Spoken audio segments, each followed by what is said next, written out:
ನಮಸ್ಕಾರ ಸ್ನೇಹಿತರೆ, ಗಾಯತ್ರಿ ಹಾಬೀಸ್ ಚಾನಲ್ಗೆ ನಿಮಗೆಲ್ಲ ಸ್ವಾಗತ. ಇವತ್ತು ಬೆಳಿಗ್ಗೆ ವ್ಲಾಗ್ ಸ್ಟಾರ್ಟ್ ಮಾಡಿದ್ದೀನಿ. ಹಸ್ಬೆಂಡ್ ಇವಾಗ ಊರಿಂದ ಬರ್ತಾ ಇದ್ದಾರೆ. ನಂದು ಯೋಗ ಕ್ಲಾಸ್ ಎಲ್ಲ ಮುಗೀತು. ಅವ್ರು ಬರೋ ಹಾದಿನೇ ವೆಯ್ಟ್ ಮಾಡ್ತಾ ಇದ್ದೀವಿ ನಾವು.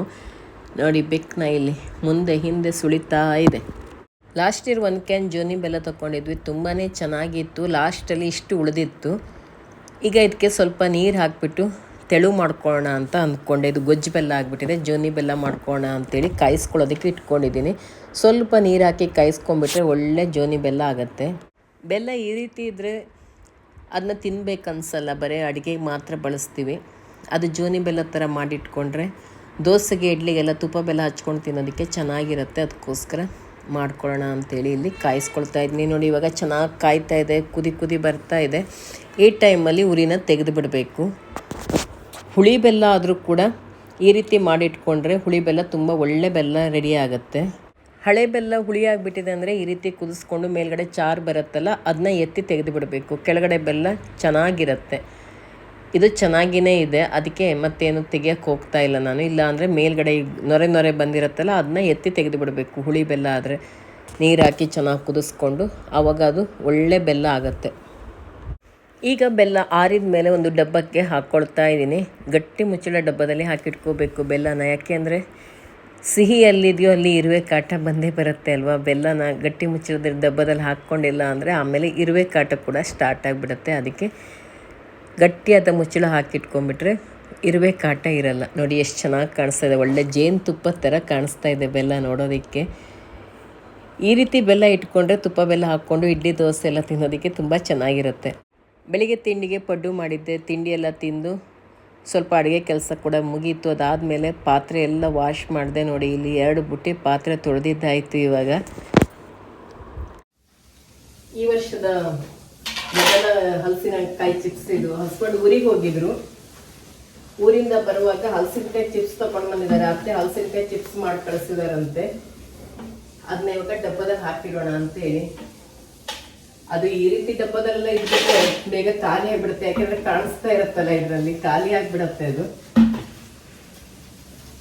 ಟಿವಿ ಸರಿಯುತ್ತಾ ಮೇಲೆ ಕೆಳಗೆ ಸರಿ ಇತ್ತು, ಮೇಲೆ ಸರಿ ಇತ್ತು. ಅದು ಸ್ನೇಹಿತರೆ, ಒಂದು ವಿಷಯ ಹೇಳ್ಬೇಕು ಅಂತ ಅಂದ್ಕೊಂಡಿದ್ದೀನಿ. ಯಾಕಂದ್ರೆ ನಾವು ಫಸ್ಟ್ ಬಾಡಿಗೆ ಮನೇಲಿ ಇದ್ದಾಗ ಸ್ವಂತ ಮನೆ ಮಾಡಬೇಕು ಅನ್ನೋ ಆಸೆ ತುಂಬಾ ಇತ್ತು. ಈಗ ಸ್ವಂತ ಮನೆ ಮಾಡಿದ್ಮೇಲಿನ ಅನುಭವ ಏನಂತಂದ್ರೆ, ಸ್ವಂತ ಮನೆಗಿಂತ ಬಾಡಿಗೆ ಮನೆನೇ ಒಳ್ಳೇದು ಅನ್ಸುತ್ತೆ. ಬೆಂಗಳೂರಲ್ಲಿ ಎಷ್ಟು ಜನರಿಗೆ ಅನ್ಸುತ್ತೆ ಬೆಂಗಳೂರಲ್ಲಿ ಒಂದು ಸ್ವಂತ ಮನೆ ಇರಬೇಕು, ಸ್ವಂತ ಮನೆ ಮಾಡಿಕೊಂಡ್ರೆ ತುಂಬಾ ಆರಾಮ್ ಅಂತೇಳಿ. ಬಾಡಿಗೆ ಮನೆ ಆದ್ರೆ ಒಂದು ಮನೆಯಲ್ಲಿ ಏನಾದ್ರು ಸರಿ ಇಲ್ಲ ಅಂದ್ರೆ ನಾವು ಇನ್ನೊಂದು ಮನೆಗೆ ಹೋಗ್ಬೋದು, ಏನೋ ಮಾಡ್ಬೋದು. ಆದ್ರೆ ಸ್ವಂತ ಮನೆಯಲ್ಲಿ ಹಾಗಲ್ಲ. ಒಂದು ಸ್ವಲ್ಪ ವರ್ಷ ಆಗ್ತಿದ್ದಂಗೆನೆ ಒಂದಲ್ಲ ಒಂದು ರಿಪೇರಿ ಬರ್ತಾನೆ ಹೋಗುತ್ತೆ. ಈಗ ಟಿವಿನೂ ಅಷ್ಟೇ, ಏನೋ ವೈರ್ ಎಲ್ಲ ಒಳಗಡೆ ಎಲ್ಲ ಚೆಕ್ ಮಾಡ್ಬೇಕಂತೆ. ಅವಾಗ ಮನೆ ಕಟ್ಟುವಾಗ ಯಾರು ಎಲೆಕ್ಟ್ರಿಷಿಯನ್ ಇದ್ರೋ ಅವರು ಚೆಕ್ ಮಾಡಬೇಕು, ಇಲ್ಲ ಅಂದ್ರೆ ಬೇರೆಯನ್ನೇ ಮಾಡ್ಬೇಕಾಗತ್ತೆ ಅಂದ್ರು. ಆದ್ರೆ ಆ ಎಲೆಕ್ಟ್ರಿಷಿಯನ್ ಇಲ್ವೇ ಇಲ್ಲ, ತಿರ್ಕೊಂಡ್ಬಿಟ್ಟಿದ್ದಾರೆ ಅವರು ಕೋವಿಡ್ ಟೈಮಲ್ಲಿ. ಇವಾಗ ಏನ್ ಮಾಡೋದಂತ ನೋಡ್ಬೇಕು. ಆ ವೈರ್ ಯಾವುದು, ಎಲ್ಲಿ ಎಳ್ದಿದ್ದಾರೆ ಎಲ್ಲ ಗೊತ್ತಿರ್ಬೇಕಲ್ಲ. ಅವರೇ ಆದ್ರೆ ಗೊತ್ತಿರುತ್ತೆ ಅವ್ರಿಗೆ ಎಲ್ಲಿ ವೈರ್ ಎಳ್ದಿದ್ದು ಎಲ್ಲ ಗೊತ್ತಿರುತ್ತೆ. ಆದ್ರೆ ಅದಾಗಲ್ಲ. ಲಾಸ್ಟ್ ಟೈಮ್ ಕೂಡ ಹಂಗೆ ಆಯ್ತು. ವಾಷಿಂಗ್ ಮಿಷಿನಿಗೂ ಅಷ್ಟೇ ವೈರ್ ಎಳೆದವರೇ ಬೇಕಂತಂದ್ರು. ಆದ್ರೆ ಗೊತ್ತಾಗಿಲ್ಲ ಹೆಂಗಿಂಗೋ. ಆಮೇಲೆ ಎಲ್ಲ ಚೆಕ್ ಮಾಡಿ ಬೇರೆ ತರ ಮಾಡಿ ಅಂತೂ ಸರಿ ಮಾಡ್ಕೊಟ್ಬಿಟ್ಟು ಹೋದ್ರು. ಅದಕ್ಕೆ ಒಂದಲ್ಲ ಒಂದು ಹಾಳಾಗ್ತಾ ಬರುತ್ತೆ. ಸ್ವಂತ ಮನೆ ಅಂದರೆ ಜವಾಬ್ದಾರಿ ಜಾಸ್ತಿ. ಬಾಡಿಗೆ ಮನೆ ಅಂದರೆ ಮನೇನ ನೀಟಾಗಿ ಇಟ್ಕೊಂಡು ಆರಾಮಾಗಿದ್ರೆ ಆಯಿತು, ಮಂತ್ಲಿ ರೆಂಟ್ ಕಟ್ಕೊಂಡು. ಸ್ವಂತ ಮನೆ ಅಂದರೆ ಹಾಗಲ್ಲ, ಪ್ರತಿಯೊಂದಕ್ಕೂ ಜವಾಬ್ದಾರರು ನಾವೇ ಆಗಿರ್ತೀವಿ. ಸ್ವಂತ ಮನೆ ಮಾಡ್ತಿದ್ದಂಗೆ ಮೇಂಟೆನೆನ್ಸ್ಗೆ ಅಂತೇಳಿ ಹಣ ಎತ್ತಿಡೋದಕ್ಕೆ ಸ್ಟಾರ್ಟ್ ಮಾಡಬೇಕು. ಸ್ವಲ್ಪನೇ ಹಣ ಎತ್ತಿಡ್ತಾ ಹೋಗ್ಬೇಕು. ಆವಾಗ ಸಡನ್ ಆಗಿ ಖರ್ಚುಗಳು ಬಂದ್ರೆ ಅದಕ್ಕೆ ಆ ಹಣನ ಯೂಸ್ ಮಾಡಬಹುದು. ಒಂದಲ್ಲ ಒಂದು ಖರ್ಚುಗಳು ಬರ್ತಾನೆ ಹೋಗುತ್ತೆ. ಒಂದು 2-3 ವರ್ಷ ಅಷ್ಟೇ. ಮನೆ EMI ಕಟ್ ಮುಗಿಯೋದ್ರೊಳಗೇನೆ ಬೇರೆ ಖರ್ಚುಗಳು ಬರೋದಕ್ಕೆ ಸ್ಟಾರ್ಟ್ ಆಗ್ಬಿಡುತ್ತೆ. ನಾನು ಹಸ್ಬೆಂಡ್ ಅದೇ ಮಾತಾಡ್ಕೊಳ್ತಾ ಇದ್ವಿ. ಆಫೀಸ್ ಆಗಲಿ ಮನೆ ಆಗಲಿ ಸ್ವಂತದ್ದು ಅಂತ ಮಾಡ್ಕೋತೀವಿ, ಖರ್ಚುಗಳು ತುಂಬಾನೇ ಬರ್ತಾ ಹೋಗುತ್ತೆ. ಮನೆಗಿಂತ ಆಫೀಸ್ ಕೂಡ ತುಂಬಾನೇ ಖರ್ಚು ಬರುತ್ತೆ. ಅದೇ ಮಾತಾಡ್ತಾ ಇದ್ರು. ಬಾಡಿಗೆದಾಗಿದ್ರೆ ಇಷ್ಟೆಲ್ಲ ಖರ್ಚು ಬರ್ತಾ ಇರ್ಲಿಲ್ಲ. ಇಲ್ಲಿ ಕರೆಂಟ್ ಬಿಲ್ಲು, ವಾಟರ್ ಬಿಲ್ಲು ಎಲ್ಲ ಕೂಡ ಜಾಸ್ತಿನೇ. ಆಫೀಸ್ ಅಂದ ತಕ್ಷಣ ಕಮರ್ಷಿಯಲ್ ಆಗಿಬಿಡುತ್ತಲ್ಲ, ಆವಾಗ ಖರ್ಚುಗಳು ಇನ್ನೂ ಜಾಸ್ತಿ. ಎಲ್ಲ ಬಿಲ್ಗಳು ಜಾಸ್ತಿನೇ ಬರ್ತಾ ಹೋಗುತ್ತೆ. ಹಾಗೆಯೇ ಕಸದವರಿಗೆ ಅಂತ ಮೊದಲೇ ದುಡ್ಡು ಕಟ್ಸ್ಕೊಂಡ್ಬಿಟ್ಟಿರ್ತಾರೆ. ಮತ್ತೆ ಅವ್ರಿಗೂ ಕೊಡಬೇಕು. ಆದರೆ ಅವರು ಸರಿಯಾಗಿ ಕಸನೂ ತಗೊಂಡು ಹೋಗಲ್ಲ. ಒಂದಲ್ಲ ಒಂದು ಸಮಸ್ಯೆಗಳಾಗ್ತಾನೆ ಹೋಗುತ್ತೆ. ಬಾಡಿಗೆದಾದರೆ ಓನರ್ ಹತ್ರ ಹೇಳಿಬಿಟ್ರೆ ಆಯ್ತು, ಇದು ಸರಿ ಇಲ್ಲ ಅದು ಸರಿ ಇಲ್ಲ ಅಂದರೆ ಅವರು ಮಾಡಿಕೊಡ್ತಾರೆ.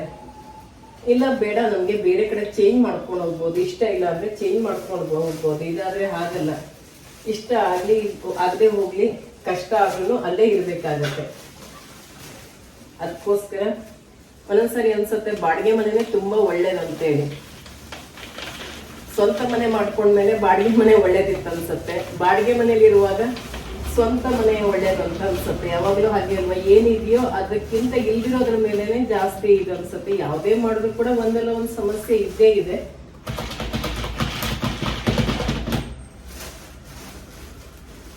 ಹಾಗೆ ನಿಮ್ಮ ಸ್ವಂತ ಮನೆ, ಸ್ವಂತ ಆಫೀಸಲ್ಲ ಇರೋರು ನಿಮ್ಮ ಅನುಭವ ಕೂಡ ಕಮೆಂಟ್ ಅಲ್ಲಿ ಶೇರ್ ಮಾಡಿ. ನಿಮ್ಗೆ ಯಾವ್ದು ಒಳ್ಳೇದು ಅನ್ಸುತ್ತೆ ಅಂತೇಳಿ, ಸ್ವಂತ ಒಳ್ಳೇದ ಅಥವಾ ಬಾಡಿಗೆದು ಒಳ್ಳೇದು ಅನಿಸ್ತಾ ಅಂತೇಳಿ. ಅದರಲ್ಲೂ ಬಾಡಿಗೆಗೆಲ್ಲ ಕೊಟ್ಟುಬಿಟ್ರಂತೂ ಇನ್ನೂ ಸಮಸ್ಯೆ. ಬಾಡಿಗೆಗೆಲ್ಲ ಕೊಡೋ ವ್ಯವಸ್ಥೆನೇ ಇಟ್ಕೋಬಾರ್ದು ಆಕ್ಚುಲಿ ಹೇಳ್ಬೇಕಂತಂದ್ರೆ.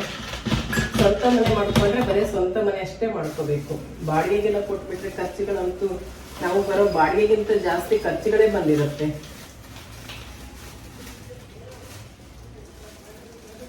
ಬಾಡಿಗೆ ಇರೋ ಮನೆಯಲ್ಲಿ ಓನರ್ಗಳು ಚೆನ್ನಾಗಿದ್ದರೆ ಎಲ್ಲನೂ ಚೆನ್ನಾಗಿಯೇ ಇರುತ್ತೆ.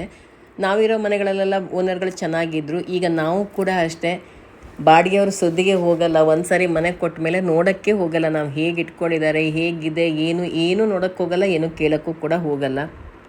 ನೀವಿರುವಷ್ಟು ದಿನ ಇದು ನಿಮ್ಮ ಮನೆ, ಚೆನ್ನಾಗಿ ಇಟ್ಕೊಳ್ಳಿ ಅಂತೇಳಿ ಸ್ಟಾರ್ಟಿಂಗಲ್ಲೇ ಹೇಳಿಬಿಟ್ಟಿದ್ದೆ ನಾನಂತೂ ಅಷ್ಟೇ. ಆಮೇಲೆ ಏನು ಕೇಳೋಕ್ಕೆ ಹೋಗಿಲ್ಲ. ನಮ್ಮಂಥ ಓನರ್ಗಳೆಲ್ಲ ಸಿಕ್ಕಿದ್ರೆ ಆ್ಯಕ್ಚುಲಿ ಬಾಡಿಗೆಯವರಿಗೆ ತುಂಬಾ ಒಳ್ಳೆಯದು. ನೋಡಿ, ನಿಮಗೂ ಯಾರಿಗೆಲ್ಲ ಹಲಸಿನಕಾಯಿ ಚಿಪ್ಸ್ ಬೇಕು ತೊಗೊಂಡ್ಬಿಡಿ. ಇದು ಜಾಸ್ತಿ ದಿವಸ ಉಳಿಯಲ್ಲ. ಇದು ಈ ಥರ ಡಬ್ಬದಲ್ಲಿ ಹಾಕಿಟ್ರೆ ಪಟಪಟ ಅಂತ ಖಾಲಿ ಆಗಿಬಿಡುತ್ತೆ. ತುಂಬ ಟೇಸ್ಟಿಯಾಗಿ ಮಾಡಿದ್ದಾರೆ ಅತ್ತೆ. ಖಾರ ಎಲ್ಲ ಹಾಕಿಲ್ಲ ಅನ್ಸುತ್ತೆ, ಅಷ್ಟೇನು ಖಾರ ಎಲ್ಲ ಇಲ್ಲ. ತುಂಬ ಚೆನ್ನಾಗಿದೆ. ಈ ಸೆಕೆಗೆ ತುಂಬ ಖಾರ ತಿನ್ನೋದು ಕಷ್ಟ. ಹಾಗೆ ಹಸ್ಬೆಂಡ್ ಬರುವಾಗ ಮಾವಿನಕಾಯಿ ತೊಗೊಂಡು ಬಂದಿದ್ದಾರೆ. ಅಪ್ಪೆ ಮಾವಿನ ಹಣ್ಣು ಮತ್ತು ಉಪ್ಪಿನಕಾಯಿ, ಮಾವಿನ ಬಿಡಿ ಎಲ್ಲ ತೊಗೊಂಡು ಬಂದಿದ್ದಾರೆ. ಇವತ್ತು ನನಗೆ ತುಂಬ ಕೆಲಸ ಇದೆ. ಉಪ್ಪಿನಕಾಯಿ ಮಾಡಬೇಕು. ನಂತರ ಅಪ್ಪೆ ಮಾವಿನ ಹಣ್ಣಿನಿಂದ ಒಂದು 2-3 ಥರ, ಒಂದು ವರ್ಷ ಸಾಕಾಗೋ, ಒಂದು ವರ್ಷದವರೆಗೆ ಇಟ್ಕೊಳ್ಳೋ ಥರ, ಸಾಕಾಗೋ ಥರ ಅಂತಲ್ಲ, ಒಂದು ವರ್ಷ ಆದರೂ ಕೆಡ್ದಿರೋ ಥರದ್ದೆಲ್ಲ 2-3 ಥರ ರೆಸಿಪಿ ಮಾಡಿ ಇಟ್ಕೊಳ್ಬೇಕು ಅಂತ ಅಂದ್ಕೊಂಡಿದ್ದೀನಿ. ವರ್ಷ ಹೆಚ್ಚಾಗಿ ಮಾಡಿ ಇಟ್ಕೋತೀವಿ. ಮತ್ತು ನಾವು ಮನೇಲಿ ಇಲ್ಲ ಅಂದ್ರೂ ಅಥವಾ ಎಲ್ಲೋ ಹೋಗಿ ಬಂದ್ವಿ, ಸಡನ್ನಾಗಿ ಏನಪ್ಪ ಅಡುಗೆ ಮಾಡೋದು ಅಂತ ಯೋಚನೆ ಮಾಡ್ತಾ ಇದ್ರೆ ಅನ್ನ ಒಂದು ಮಾಡ್ಕೊಂಡ್ರೆ ಸಾಕು, ಅದನ್ನ ಹಾಕೊಂಡ್ಬಿಟ್ಟು ಊಟ ಮಾಡ್ಬೋದು. ತುಂಬ ಚೆನ್ನಾಗಿರುತ್ತೆ. ಅದನ್ನ ಹೇಗೆ ಮಾಡ್ತೀನಿ ಅನ್ನೋದು ಕೂಡ ನಿಮ್ಮ ಜೊತೆಗೆ ಶೇರ್ ಮಾಡ್ತೀನಿ. ಇನ್ಮೇಲೆ ಮಾಡಬೇಕು. ಉಗಿಯಲ್ಲಿ ಮಾವಿನಕಾಯಿ ಎಲ್ಲ ಬೇಯಿಸ್ಕೊಂಡು ಮಾಡಬೇಕು. ಹಾಗೆ ಬರುವಾಗ ಕರಿಬಾಳೆಹಣ್ಣು ತೊಗೊಂಡು ಬಂದಿದ್ದಾರೆ. ಅದು ಇಲ್ಲೆಲ್ಲ ಸಿಗಲ್ಲ. ಅಲ್ಲಿ ನಮ್ಮ ಉತ್ತರ ಕನ್ನಡ ಸ್ಪೆಷಲ್ ಬಾಳೆಹಣ್ಣು ನಾನು ಆಲ್ರೆಡಿ ತೋರಿಸಿದ್ದೆ ನಿಮಗೆ. ತುಂಬ ಟೇಸ್ಟಿಯಾಗಿರುತ್ತೆ ಮಾತ್ರ. ಈಗ ಮಧ್ಯಾಹ್ನ ಊಟದ ಟೈಮ್ ಆಯಿತು. ಊಟಕ್ಕೆಲ್ಲ ರೆಡಿಯಾಗಿದೆ. ಟಿ ವಿ ರಿಪೇರಿಗೆ ಬಂದಿದ್ರು. ಟಿ ವಿ ಎಲ್ಲ ಸರಿ ಇದೆ, ಏನೋ ಕನೆಕ್ಷನ್ದೆಲ್ಲ ಏನೇನೋ ಪ್ರಾಬ್ಲಮ್ ಆಗಿದೆ, ವೈರಿಂಗ್ ಎಲ್ಲ ಅಂತ ಹೇಳ್ತಾ ಇದ್ರು. ನೋಡಬೇಕು ಏನಾಗುತ್ತೆ ಅಂತೇಳಿ. ಬರ್ತೀನಿ ಅಂದಿದ್ದಾರೆ ಮಧ್ಯಾಹ್ನ. ಎಲೆಕ್ಟ್ರಿಷಿಯನ್ ಕರೆಸ್ಬೇಕು. ಇವಾಗ ತುಂಬ ಸೆಕೆ ಆಗಿರೋದ್ರಿಂದ ಈ ಸಾಂಬಾರೆಲ್ಲ ಜಾಸ್ತಿ ಊಟ ಮಾಡೋಣ ಅಂತ ಅನಿಸಲ್ಲ. ಸಾಂಬಾರು ಮಾಡಿದ್ದೀನಿ, ಆದರೆ ಅದ್ರ ಜೊತೆಗೆ ಒಂದು ಮೊಸರು ಬಜ್ಜಿ ಮಾಡೋಣ ಅಂತ ಮಾಡ್ತಾ ಇದ್ದೀನಿ. ಮೊದಲು ಗ್ಯಾಸ್ ಮೇಲೆ ಒಂದು ಕಡಾಯಿ ಇಟ್ಬಿಟ್ಟು ಅದರಲ್ಲಿ 3 ಚಮಚದಷ್ಟು ತೆಂಗಿನ ಎಣ್ಣೆಯನ್ನು ಹಾಕ್ಕೊಂಡಿದ್ದೀನಿ. ನಂತರ ಚಿಕ್ಕ ಚಮಚದಲ್ಲಿ 1 ಚಮಚದಷ್ಟು ಉದ್ದಿನ ಬೇಳೆ, ಹಾಗೆ ಜಜ್ಜಿಕೊಂಡಂಥ ಬೆಳ್ಳುಳ್ಳಿ ಒಂದು 10-12 ಎಸ್ಲು ಹಾಕ್ಕೊಂಡಿದ್ದೀನಿ. ಸ್ವಲ್ಪ ಸಾಸಿವೆ ಕಾಳು ಒಂದು 1/4 ಚಮಚದಷ್ಟು. ನಂತರ ಇಲ್ಲಿ ನಾನು ಸೂಜಿ ಮೆಣಸನ್ನು ಹಾಕ್ಕೊಳ್ತಾ ಇದ್ದೀನಿ. 8-10 ಸೂಜಿ ಮೆಣಸನ್ನ ಕಟ್ ಮಾಡಿ ಹಾಕ್ಕೊಂಡಿದ್ದೀನಿ. ಅದರ ಬದಲು ನೀವು ಹಸಿಮೆಣಸಿನ್ಕಾಯಿ ಕೂಡ ಹಾಕ್ಕೋಬೋದು. ಹಾಗೆಯೇ ಬಿಳೆ ಎಳ್ಳು ಒಂದು 1/4 ಚಮಚ. ನಂತರ ಕರಿಬೇವಿನ ಸೊಪ್ಪು, ಹಾಗೆ ಒಂದು ಬ್ಯಾಡಗೆ ಮೆಣಸು ಕೂಡ ಕಟ್ ಮಾಡಿ ಹಾಕ್ಕೊಂಡಿದ್ದೀನಿ. ನಂತರ ಇಂಗು, ರುಚಿಗೆ ತಕ್ಕಷ್ಟು ಉಪ್ಪು, ಸ್ವಲ್ಪ ಸಕ್ಕರೆ ಒಂದು 1/4 ಚಮಚದಷ್ಟು ಹಾಕ್ಕೊಂಡಿದ್ದೀನಿ. ಒಗ್ಗರಣೆ ಎಲ್ಲ ಚೆನ್ನಾಗಿ ಚಟಪಟ ಅಂತ ಅಂದಮೇಲೆ ಕರಿಬೇವಿನ ಸೊಪ್ಪೆಲ್ಲ ಹಾಕಾದ್ಮೇಲೆ ನಂತರ ಉಪ್ಪು ಮತ್ತು ಸಕ್ಕರೆ ಹಾಕ್ಕೊಂಡೆ. ನಂತರ ನೀರು ಹಾಕ್ಕೋಬೇಕು. ನೀರು ಹಾಕ್ಕೊಂಡಾದ ನಂತರ ಉರಿ ತೆಕ್ಕೊಂಡ್ಮೇಲೆ ಇಲ್ಲಿ ಮೊಸರನ್ನು ಸೇರಿಸ್ಕೊಳ್ತಾ ಇದ್ದೀನಿ. ತುಂಬಾ ಟೇಸ್ಟಿಯಾಗಿರುತ್ತೆ. ಹುಳಿ ಮೊಸರು ಇದ್ದರೆ ಹಾಕ್ಕೋಬೇಕು. ಯಾಕೆಂದರೆ ಮೊಸರು ಹುಳಿ ಇದ್ದರೆ ಅದಕ್ಕೆ ಸೂಜಿ ಮೆಣಸಿನ ಖಾರ ಎಲ್ಲ ಹಾಕಿರ್ತೀವಲ್ಲ, ಸೂಜಿ ಮೆಣಸಿಲ್ಲ ಅಂದರೆ ಹಸಿಮೆಣಸಿನ್ಕಾಯಿ ಹಾಕ್ಕೊಳ್ಳಿ, ಒಳ್ಳೆ ಸಖತ್ ಟೇಸ್ಟಿಯಾಗಿರುತ್ತೆ. ತುಂಬ ಖಾರ ಏನು ಮಾಡ್ಕೊಳಕ್ಕೆ ಹೋಗಬಾರ್ದು. ಯಾಕಂತಂದರೆ ಸೆಕೆ ಅಲ್ವ, ಇವಾಗ ಜಾಸ್ತಿ ಖಾರ ಏನು ಚೆನ್ನಾಗಿರಲ್ಲ. ಈ ಥರ ಮೊಸರು ಬಜ್ಜಿ ಮಾಡಿಕೊಂಡ್ರೆ ಸೆಕೆಗಾಲಕ್ಕೆ ತಿನ್ನೋದಕ್ಕೆ ಸಖತ್ತಾಗಿರುತ್ತೆ ಅನ್ನದ ಜೊತೆಗೆ. ನೋಡಿ, ಇವಾಗ ರೆಡಿ ಆಯಿತು. ಯಜಮಾನರು ಊರಿಂದ ಬರುವಾಗ ಅಪ್ಪೆ ಮಾವಿನ ಹಣ್ಣು ಮತ್ತು ದೊಡ್ಡ ಸೈಜಿನ ಅಪ್ಪೆ ಮಾವಿನಕಾಯಿ ತೊಗೊಂಡು ಬಂದಿದ್ದಾರೆ. ಇದು ತುಂಬಾ ಚೆನ್ನಾಗಿರುತ್ತೆ. ಇದರಲ್ಲಿ ಯಾವ ಅಡುಗೆ ಮಾಡಿದ್ರೂ ಸಖತ್ತಾಗಿರುತ್ತೆ ಮಾತ್ರ. ಹುಳಿ ಹುಳಿ ಇರುತ್ತಲ್ಲ, ಒಳ್ಳೆ ರುಚಿಯಾಗಿರುತ್ತೆ. ಅಪ್ಪೆ ಹುಳಿ ಎಲ್ಲ ತುಂಬಾ ಚೆನ್ನಾಗಿರುತ್ತೆ. ಇವಾಗ ಓಪನ್ ಮಾಡಿ ನೋಡೋಣ.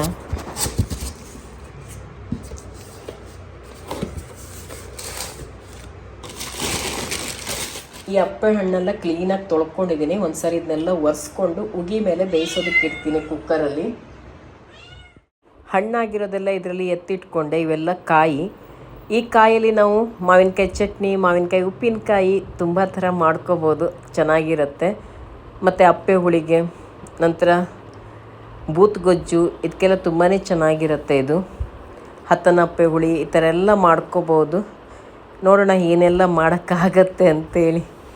ತುಂಬ ಥರ ರೆಸಿಪಿ ಮಾಡ್ಬೋದು ಇದರಲ್ಲಿ. ನೋಡಿ, ಇದೇ ಕರಿ ಬಾಳೆಹಣ್ಣು, ತಿನ್ನೋದಕ್ಕೆ ಸಖತ್ತಾಗಿರುತ್ತೆ. ಇದು ಜಾಸ್ತಿ ಹಣ್ಣಾಗ್ಬಿಟ್ಟಿದೆ, ತುಂಬ ಇದೆ. ದೋಸೆ ಅಥವಾ ಇಡ್ಲಿ ಏನಾದರೂ ಮಾಡಬೇಕು ಇದರಲ್ಲಿ. ತುಂಬ ಹಣ್ಣಿದೆ. ಈಗ ಈ ಮಾವಿನಕಾಯಿಗಳನ್ನ ಕ್ಲೀನಾಗಿ ತೊಳ್ಕೊಳ್ತೀನಿ.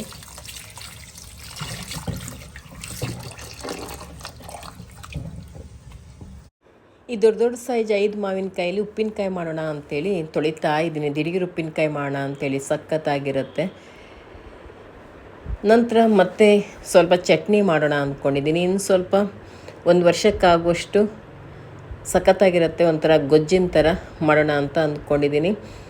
ಇವತ್ತೇನೆಲ್ಲ ಆಗುತ್ತೋ ಅದನ್ನ ಮಾಡ್ತೀನಿ. ಮತ್ತೆ ಇದ್ದರೆ ನಾಳೆಗೆ ಮಾಡ್ತೀನಿ, ಮಿಕ್ಕಿದ್ರೆ ಹಾಗೆ ಇಟ್ಕೊಳ್ತೀನಿ. ತುಂಬ ಇದೆ, ಒಂದೇ ದಿವಸ ಮಾಡೋಕ್ಕಾಗಲ್ಲ. ಎಷ್ಟಾಗುತ್ತೋ ಅಷ್ಟು ಮಾಡ್ತೀನಿ ಇವತ್ತು. ಮಾವಿನಕಾಯಿ ಎಲ್ಲ ಕ್ಲೀನಾಗಿ ತೊಳೆದು ಅದನ್ನೆಲ್ಲ ಒರೆಸಿ ಒಂದು ಸ್ವಲ್ಪ ಹೊತ್ತು ಬಟ್ಟೆ ಮೇಲೆ ಆರಾಕ್ಬಿಟ್ಟಿದ್ದೆ. ಅದೆಲ್ಲ ಆರಿದ ಮೇಲೆ ಸ್ವಲ್ಪ ನೀರಿನ ಅಂಶ ಇಲ್ದಿರೋ ಥರ ಇದ್ದಾಗ ನಾನು ಇದನ್ನ ಕಟ್ ಮಾಡ್ಕೊಂಡಿದ್ದೀನಿ. ಕಟ್ ಮಾಡ್ಕೊಂಬಿಟ್ಟು ಅದಕ್ಕೆ ಈಗ ಉಪ್ಪು ಹಾಕ್ಕೊಂಡಿದ್ದೀನಿ. ಮನೆಯಲ್ಲೇ ಬ್ಯಾಡಗೆ ಮೆಣಸನ್ನ ಚೆನ್ನಾಗಿ ತೊಳೆದು ಒಣ ಹಾಕ್ಕೊಂಡಿದ್ದೆ. ಅದು ಗರಿ ಗರಿ ಹಾಕ್ಕೊಂಡಿತ್ತು, ಬಿಸಿಲಲ್ಲಿ ಒಣಗಿಸಿದ್ದು. ಅದರ ಪೌಡ್ರ್ ಮಾಡಿಕೊಂಡೆ. ಒಂದು 30 ಮೆಣಸು ತೊಗೊಂಡಿದ್ದೀನಿ. ನಂತರ ಸಾಸಿವೆ, ಜೀರಿಗೆ, ಕಾಳುಮೆಣಸು, ಮೆಂತ್ಯ ಎಲ್ಲನೂ ಕೂಡ ಹುರಿದು ಪೌಡ್ರ್ ಮಾಡಿದ್ದೀನಿ. ಹಾಗೆ ಹಸಿ ಸಾಸಿವೆ ಕೂಡ ಹಾಕಿದ್ದೀನಿ. ಈಗ ಅದೆಲ್ಲ ಮಿಕ್ಸ್ ಮಾಡ್ಕೊಳ್ತಾ ಇದ್ದೀನಿ. ಮೊದಲೇ ಮಾವಿನಕಾಯಿಗೆ ಉಪ್ಪು ಕಲಸಿಟ್ಕೊಂಡಿದ್ನಲ್ಲ, ಅದು ನೀರು ಬಿಟ್ಕೊಂಡಿದೆ. ಅದ್ರ ಜೊತೆಗೆ ಇವಾಗ ಎಲ್ಲ ಹಾಕಿ ಚೆನ್ನಾಗಿ ಮಿಕ್ಸ್ ಮಾಡ್ಕೊಳ್ತಾ ಇದ್ದೀನಿ. ಸಖತ್ ಟೇಸ್ಟಿ ಆದಂಥ ಉಪ್ಪಿನಕಾಯಿ ರೆಡಿ ಆಗುತ್ತೆ. ಇದರ ಹೇಗೆ ಮಾಡೋದು ಅನ್ನೋದು ಪೂರ್ಣ ರೆಸಿಪಿ ನಿಮಗೆ ಗಾಯತ್ರಿ ಕಿಚನಲ್ಲಿದೆ. ಬೇಕಂದರೆ ಅದರ ಲಿಂಕನ್ನು ಡಿಸ್ಕ್ರಿಪ್ಷನಲ್ಲಿ ಹಾಕಿರ್ತೀನಿ, ಚೆಕ್ ಮಾಡ್ಕೊಳ್ಳಿ. ಈ ರೀತಿ ಮಾಡಿ 1 ವರ್ಷಗಳ ಕಾಲ ಇಟ್ಕೋಬೋದು. ಮತ್ತು 5 ನಿಮಿಷ ಸಾಕು, ದಿಢೀರಂತ ಮಾಡ್ಕೊಂಬಿಡ್ಬೋದು. ಟೇಸ್ಟ್ ಕೂಡ ಸಖತ್ತಾಗಿರುತ್ತೆ. ಇವಾಗ ಉಪ್ಪಿನಕಾಯಿ ಎಲ್ಲ ರೆಡಿ ಆಯಿತು. ಒಂದು ಗಾಜಿನ ಬಾಟ್ಲಲ್ಲಿ ಹಾಕಿಟ್ಕೊಂಡಿದ್ದೀನಿ. ನಾಳೆ ಮತ್ತು ನೀರು ಬಿಟ್ಕೊಳ್ಳುತ್ತೆ ಮಾವಿನಕಾಯಿ, ಇನ್ನೂ ಚೆನ್ನಾಗಿ ಹುಳಿ ಎಲ್ಲ ಹೊಂದ್ಕೊಳ್ಳುತ್ತೆ. ಈ ಥರ ಉಪ್ಪಿನಕಾಯಿ ಮಾಡಿಟ್ಕೊಂಡ್ರೆ 1 ವರ್ಷಗಳ ಕಾಲ ಇಟ್ಕೊಂಡು ತಿನ್ಬೋದು. ಆದರೆ ಇಷ್ಟು ಉಪ್ಪಿನಕಾಯಿ ಎಲ್ಲ ನಮ್ಮ ಮನೇಲಿ 1 ವರ್ಷ ಬರಲ್ಲ, 15 ದಿನ ಬಂದರೆ ಹೆಚ್ಚು. ಇನ್ನೂ ಒಂದಿಷ್ಟು ಮಾವಿನಕಾಯಿ ಇದೆ, ಅದನ್ನೆಲ್ಲ ಕಟ್ ಮಾಡಿ ನಾಳೆ ಮತ್ತೆ ಪುನಃ ಉಪ್ಪಿನಕಾಯಿ ಮಾಡ್ತೀನಿ. ಸಖತ್ ಟೇಸ್ಟಿ ಆಗಿದೆ. ಅಮ್ಮ ಇದು ಸಾಕಾಗಲ್ಲ ಮತ್ತು ಮಾಡು ಅಂತಿದ್ದಾರೆ ಮಕ್ಕಳು. ಈವ್ನಿಂಗ್ ಟೈಮಲ್ಲಿ ತಿನ್ನೋದಕ್ಕೆ ಅಂತೇಳಿ ಮಸಾಲ ಮಂಡಕ್ಕಿ ಮಾಡಿದ್ದೆ. ತುಂಬ ಟೇಸ್ಟಿಯಾಗಿರುತ್ತೆ ಮಾತ್ರ. ಇದಕ್ಕೆ ಕೊತ್ತಂಬರಿ ಸೊಪ್ಪು, ಪುದೀನ ಸೊಪ್ಪು, ನಂತರ ಹಸಿಮೆಣಸು, ಶುಂಠಿ ಎಲ್ಲ ಹಾಕಿಬಿಟ್ಟು ಚಟ್ನಿ ಎಲ್ಲ ರೆಡಿ ಮಾಡಿದ್ದೆ. ಕ್ಯಾರೆಟು, ಟೊಮೆಟೊ, ಈರುಳ್ಳಿ, ಶೇಂಗಾ ಎಲ್ಲ ಹಾಕ್ಬಿಟ್ಟು ಒಳ್ಳೆ ಟೇಸ್ಟಿಯಾಗಿತ್ತು. ಇವತ್ತಿನ ಈ ವ್ಲಾಗ್ನ ಇಲ್ಲಿಗೆ ಮುಗಿಸ್ತಾ ಇದ್ದೀನಿ. ಮತ್ತೊಂದಿಷ್ಟು ಮಾವಿನಕಾಯಲ್ಲಿ ಬೇಯಿಸ್ಕೊಂಡಿದ್ದೀನಿ. ಇನ್ನೊಂದೇನೋ ಮಾಡೋಣ ಅಂತೇಳಿ ನೋಡಿ ರಸ ಎಲ್ಲ ತೆಕ್ಕೊಳ್ತಿದ್ದೀನಿ. ಅದು ನಾಳೆ ಗಾಯತ್ರಿ ಕಿಚನಲ್ಲಿ ಬರುತ್ತೆ ಏನಂತೇಳಿ ನೀವು ಅಲ್ಲಿ ನೋಡ್ಬೋದು. ಇದು 1 ವರ್ಷಗಳ ಕಾಲ ಇಟ್ಕೋಬೋದು. ಊಟಕ್ಕಂತೂ ತುಂಬ ಚೆನ್ನಾಗಿರುತ್ತೆ ಮಾತ್ರ. ಇವತ್ತಿನ ಈ ವ್ಲಾಗ್ ನಿಮ್ಗೆ ಇಷ್ಟ ಆಗಿದ್ದರೆ, ಹೊಸಬರಾಗಿದ್ದರೆ ಸಬ್ಸ್ಕ್ರೈಬ್ ಮಾಡಿ, ಹಾಗೆ ಬೇರೆಯವ್ರ ಜೊತೆ ಕೂಡ ಶೇರ್ ಮಾಡ್ಕೊಳ್ಳಿ. ನಿಮ್ಮ ಅನಿಸಿಕೆ ಅಭಿಪ್ರಾಯವನ್ನು ಕಮೆಂಟಲ್ಲಿ ತಿಳಿಸಿ. ಹಾಗೆ ಒಂದು ಲೈಕ್ ಮಾಡೋದನ್ನು ಮರಿಬೇಡಿ ಸ್ನೇಹಿತರೆ. ಇನ್ನೊಂದು ವ್ಲಾಗ್ ಜೊತೆಗೆ ನಿಮ್ಮನ್ನು ಭೇಟಿ ಆಗ್ತೀನಿ.